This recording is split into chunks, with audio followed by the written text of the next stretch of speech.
abierto para todos, no necesariamente para nuestros socios o clientes de nuestra empresa. Esto es para todos, que quien quiera saber cómo manejar su negocio. Si usted es dueño de negocio, usted es un independiente, no sabe qué hacer, sus ventas han bajado, han subido, o usted está en un empleo y usted quiere cambiar, este tema yo creo que es muy bueno para usted y quiero dar inicio, saludar a todos los amigos de América Latina y Estados Unidos que nos visitan esta noche. Gracias. Desarrollo económico, pensamientos, innovación, creatividad, soluciones para el dueño de negocio, para el independiente, para cualquier persona que desee salir adelante. Eso es prácticamente lo que hacemos con desarrollo económico. No vamos a hablar de un producto en sí, no voy a tocar temas de comisiones al respecto, sino que quiero llevarlo a pensar en unos temas. Y esta noche vamos a hablar brevemente, no soy ningún profesor de economía, sino nada más un comunicador a modo de entender nuestro concepto en palabras sencillas. El tema de Grecia y su deuda y su rescate. Yo sé que usted lo ha escuchado muchas veces, pero tome nota porque creo que nos va a ayudar bastante. Vamos a hablar de China brevemente también y la pérdida de valor de sus acciones de 4 trillones de dólares en menos de un mes. Esos números son como medio raros, ¿eh? Son como extremadamente altos. ¿En qué nos perjudica o benefician estos dos acontecimientos en estos últimos 30 días? Es decir, todo nuestro concepto que hemos estado hablando durante 4 años, para los que no me conocen, tengo 4 años y medio en la empresa, y hemos estado tocando un tema, una dirección, y hemos pegado generalmente en este tema, que es las monedas y la protección con activos. Y esto nos da un nuevo matiz, estos dos acontecimientos, por eso que los llamábamos en qué nos perjudican estos dos. Para eso quiero hablarle un poco de la depresión del año 29, que me acompañe unos 100 años de historia, lo trataremos de hacer en unos minutos nada más. No quiero entrar en clases de historia, sino que vea los acontecimientos que ocurrieron, los antecedentes a esta crisis, y se va a dar cuenta lo parecido a lo que estamos viviendo hoy en día en Estados Unidos y en el mundo entero, en realidad. Después de la Segunda Guerra Mundial, Estados Unidos como país se convierte en el acreedor y las potencias después de la guerra, ¿okay? La principal potencia económica del mundo, y empieza una etapa de bienestar. Escuche esto. Los felices años 20. Eso es lo que se cree acá. ¿Okay? Un crecimiento de producción en Estados Unidos se transforma en el mayor productor a nivel mundial. Un endeudamiento de la población, un acceso a productos caros, le estoy hablando del año 20, ¿okay? Gracias al crédito indiscriminado, y crece la demanda en las acciones de la bolsa. Un auge, una nueva vida y un nuevo despertar económico. Y Estados Unidos se convierte en la potencia hegemónica del mundo. Es decir, todo apunta hacia esta gran nación y se convierte prácticamente en el líder mundial y otorga la confianza hacia el resto del mundo económicamente hablando. ¿Cómo se crea este crecimiento en Estados Unidos? Debido a una gran deuda que adquiere Europa hacia Estados Unidos en el año 19. Mire Inglaterra, por ejemplo, 4.600 millones de dólares en deuda. Y usted lo ve ahí, Francia, Italia, Bélgica, etcétera, todos estos países con un total de 11.000 millones de dólares en deuda hacia Estados Unidos. Eso hace una prosperidad impresionante. Comienzan los años felices, los años 20, aparecen los nuevos productos tecnológicos, nuevas expresiones artísticas, acceso a nuevos productos y endeudamiento y alto nivel de crédito. Pero llega ese famoso jueves negro, el derrumbe de Wall Street, la prosperidad económica de Estados Unidos de esos años 20 no fue igualatoria para el resto del mundo. No todos se beneficiaron de ese crecimiento económico, y si usted ha escuchado hablar de esto y ha escuchado a sus abuelos hablar de este tema, todos los países había mucha pobreza, todo apuntaba en esta dirección. ¿Pero por qué? Porque todo el mundo invertía aquí adentro. Es decir, Estados Unidos otorgaba una infraestructura mucho más segura que el resto del mundo. A base la base financiera de esta expansión económica eran más especulativas que reales. Todo esto estalló el 24 de octubre de 1929, día en que se produce la caída estrepitosa de estas acciones trasladada de la bolsa de Nueva York y, más importante, del mundo entero en ese tiempo. Como consecuencia, miles de empresas se fueron a la quiebra. La depresión traspasa las fronteras de todos los continentes. Un efecto dominó, escuche estas palabras, anótelas, un efecto dominó que atravesó todo el planeta. La expansión de la crisis se puso en todos los continentes. ¿Y qué pasa en Chile? Un país pequeño en infraestructura, en vías de desarrollo. Prácticamente nuestra economía en Chile era basada, se sustentaba más que todo por la influencia de préstamos extranjeros. Esa era la forma en que Chile aumentaba su patrimonio a través de préstamos. ¿Okay? Y esto hacía que el salitre pudiera ser, y todas las salitreras y la fruta y todo esto fuera muy vulnerable a estos efectos de la crisis. Pero mire esto. En el año 29 hasta el 32, la producción y la exportación del salitre disminuyó en un 95%. Todos decimos que miramos las noticias, qué lástima que le ocurrió esto a Grecia, qué lástima que ocurrió esto en tal país, y nos vemos todos tan alejados de estos problemas económicos, haciendo que hoy en día nuestra economía está más entrelazada una con otra. La crisis en Estados Unidos del año 29 al 32, ¿quién iba a pensar donde no existía internet, donde no existía absolutamente ningún tipo de comunicación más que los correos telegráficos, los correos normales, pudiera afectar tanto la economía, que llevó a la renuncia del presidente Carlos Ibáñez del Campo en aquellos años, a la renuncia de su presidencia? A esto, para poder solucionar, nace un economista en los años finales del 1800, el señor John Maynard Keynes, y él hace una teoría puesta en escena en el año 36 a respuesta de esta gran crisis, el keynesianismo. Está basado, muy sencillo, vamos a resumirlo, está basado en el estímulo de la economía en épocas de crisis. Voy a preparar un siguiente desarrollo económico específicamente en este tema para que entremos en otra faceta de nuestro negocio. Tomé unas notas acá para resumir esto del señor Keynes. Él, en mis notas tomadas acá, decía, lo que él hizo fue crear un sistema, una fórmula, que era una demanda global, o sea, una demanda de consumo, bien fácil, ¿verdad?, para eliminar el problema del año 29. Una demanda de inversión, o sea, las empresas pudieran instalarse en un país X y empezaran a crecer. Una demanda del sector público, o sea, el gobierno invertía en infraestructura, puentes, etc. Y una demanda del mercado internacional a través de las exportaciones. Es decir, que este señor, la forma de poder eliminar el desempleo, escuche esto, porque es importante para que lo aplique en su vida diaria como dueño de negocio que usted, no importa dónde trabaje. Este señor dice, bueno, si tenemos desempleo, lo que tenemos que hacer es aumentar la demanda, bajarle los impuestos a las empresas, bajar los intereses, entonces la gente entra a trabajar. ¡Wow! ¿Verdad? Dijeron todo. Entonces vinieron los bancos centrales, los gobiernos, bajaron los impuestos a los empresarios, al microempresario, y ellos empezaron a contratar a una persona más que le limpie, otra persona que haga, y empezó a crecer el mercado. ¡Wow! ¡Bingo! Empieza nuevamente la fluidez del sistema económico. A esto le vamos a llamar, porque este sistema también murió, pero volvió a resucitar años más tarde.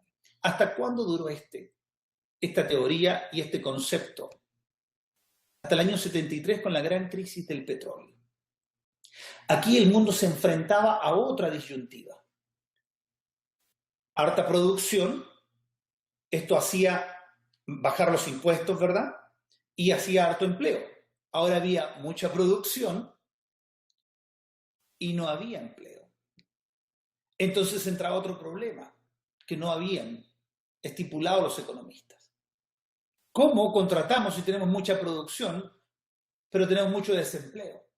Entonces ahí nace otra teoría más que la vamos a tocar en otro tema, que no es tema para el día de hoy, sino quiero que vaya viendo lo que va ocurriendo en este tiempo económico.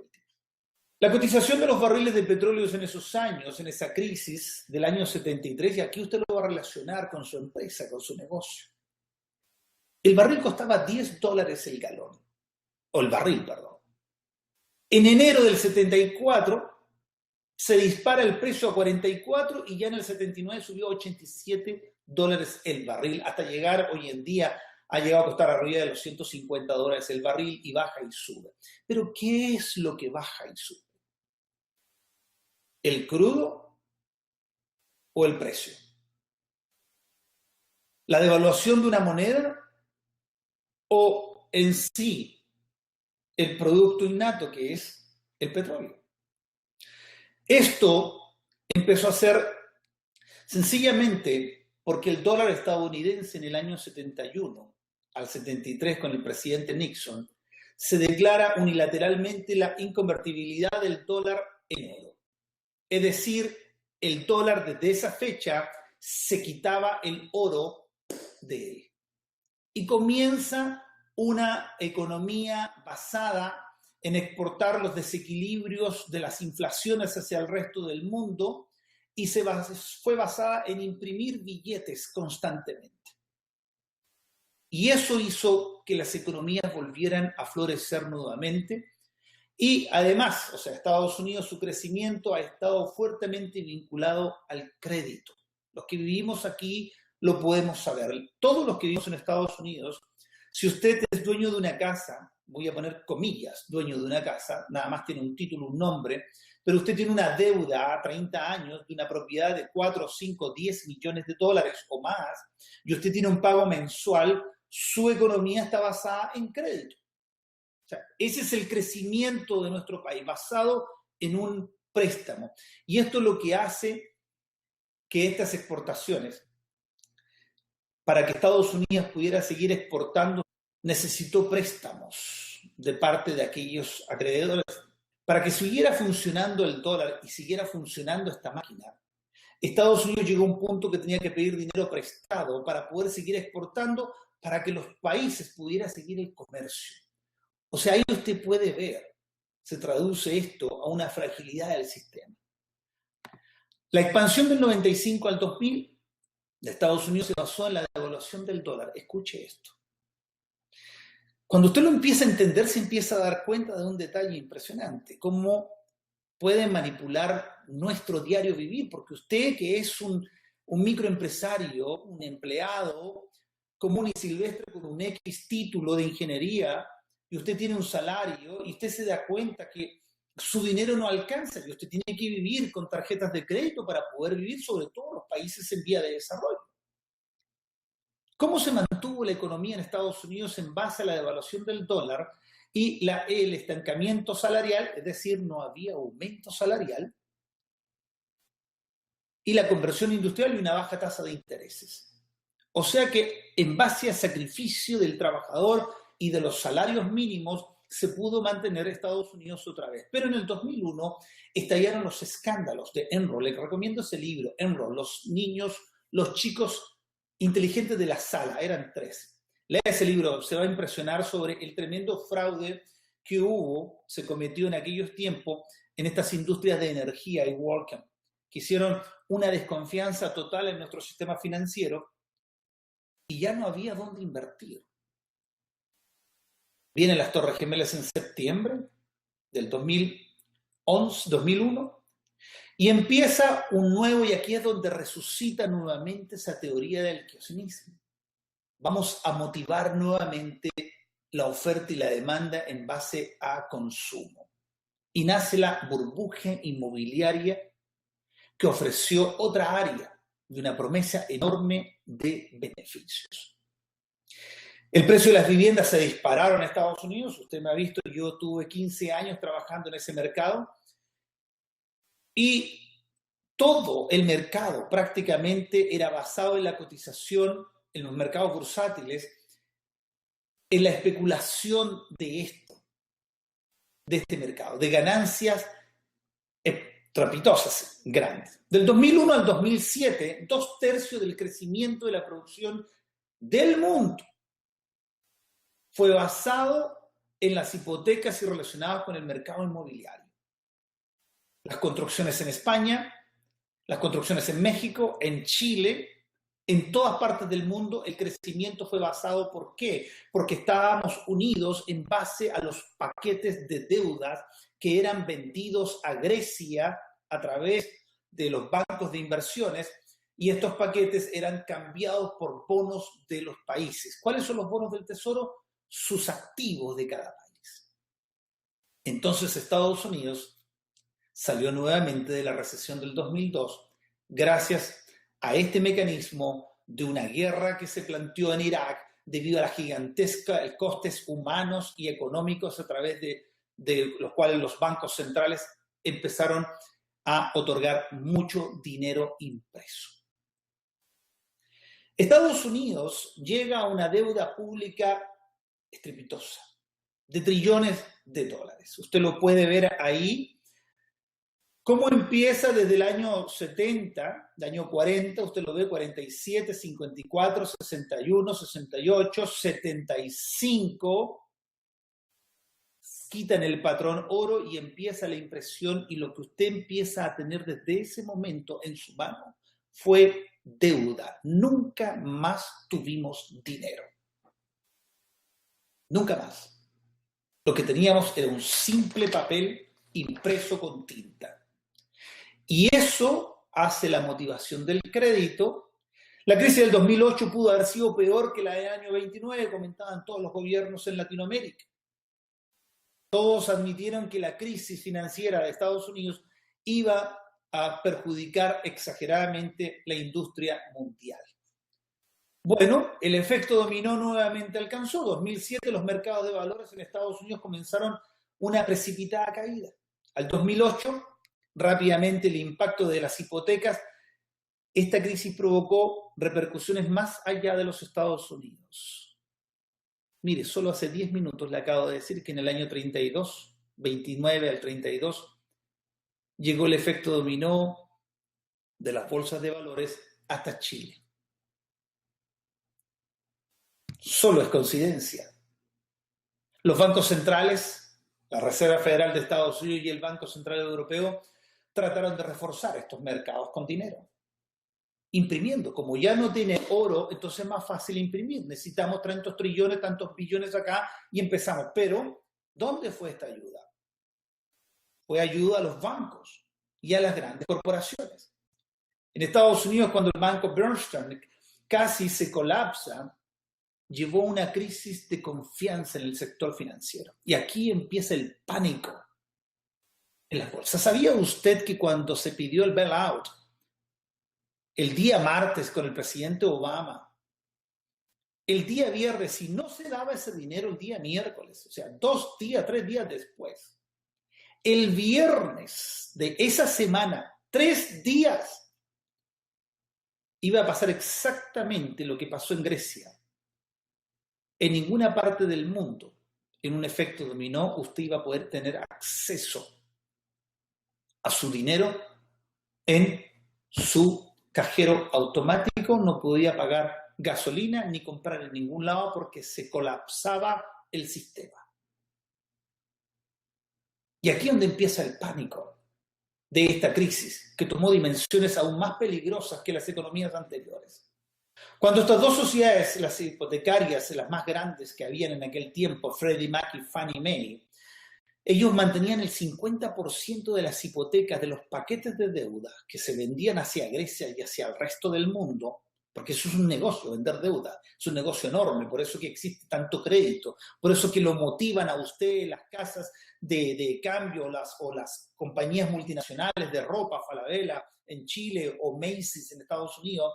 Por eso no tenga tarjetas de crédito de ninguna empresa de estas, trate de eliminarlas al máximo que pueda.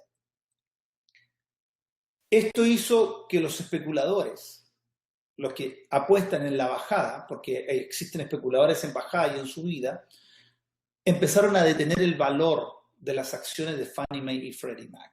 No es que Fannie Mae o la empresa, eso es lo que tenemos que entender, que esto no es ninguna teoría esotérica o política. O sea, por ejemplo, tipos como yo, que trabajamos en acciones y este tipo de negocios y estas especulaciones, y dicen, bueno, voy a apostar en bajada, porque voy a ganar más dinero. Pero así como yo tengo algún contacto, por ejemplo, como Warren Buffett, y tengo millones en bajada, entonces apuesto en bajada, porque estoy especulando que esa empresa va a quebrar, entonces voy a ganar millones de dólares en esa caída. Y voy a hacer ganar millones de dólares a mi cliente también. Entonces, ¿qué pasa ahí? Fannie Mae y Freddie Mac se encuentra con las manos. ¿Qué hago ahora? Vamos con el papá. La Reserva Federal pide dinero y se hace un nuevo préstamo, un nuevo rescate. Esto empezó a hacer duda en el mundo financiero y en el 2009 existía una gran duda sobre el dólar en Estados Unidos. Y ahí es donde usted ve que el oro se dispara a $1.910 la onza para octubre del 2009. ¿Por qué? Porque había una incertidumbre enorme en el mercado norteamericano. Ahora imagínense el resto. Y nace la famosa crisis del 2008 y empieza como efecto de Jenga, se llama ese juego.